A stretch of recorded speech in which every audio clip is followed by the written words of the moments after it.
Wait a minute, are you cheating? Me? Never.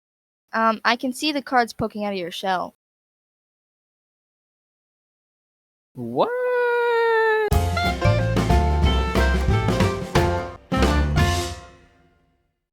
Hello and welcome to my video. So in this video I'm making a card game. So this is actually part 3 of me making a card game. Part 1 and part 2, go watch those if you haven't seen this one. Because this one, I'm actually making the back of the character cards. I'm making the bad cards, the good cards, the front and back of those. And I made the back of the number cards.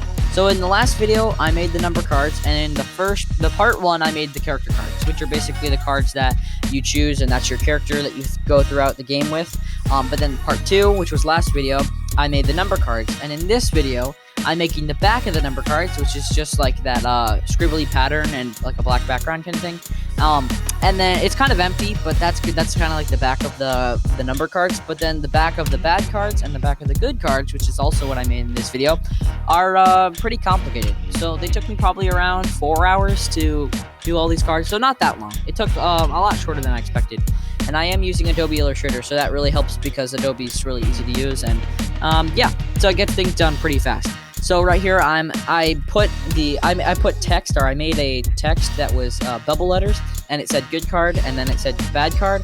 So the good and bad cards are basically if you catch someone bluffing or cheating inside the game, which is part of the game. That is, you pick up if you catch someone bluffing, then you get a good card, and they get a bad card because they were lying. Bad cards really just screw you over inside the game, and they ruin, what you've done so far, like your progress. They take you back to the beginning of the game, and they'd put you behind other players, and so it gives you a lot. It's a big risky move to bluff and cheat. But you'll understand what I'm talking about more thoroughly once you watch the video I'm going to make later. After I'm done making all the cards and designing them, I'm going to make a video all about the rules of the card game. So I think I've decided on a name for the cards. I think I'm gonna call it Insanity. And I think this is just because Insanity is like, when I think of Insanity, it's like everything's going crazy, and that's kind of what I describe the card game as. I could describe the card game as. But yeah, I'll make a video all about the rules and how to play it.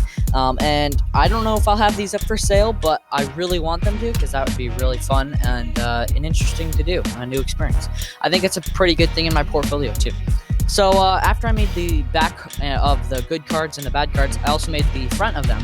So basically the front of the bad and good cards, that's where the message of your reward for the good card or your penalty for the bad card, like what you have to do, your next action you have to take.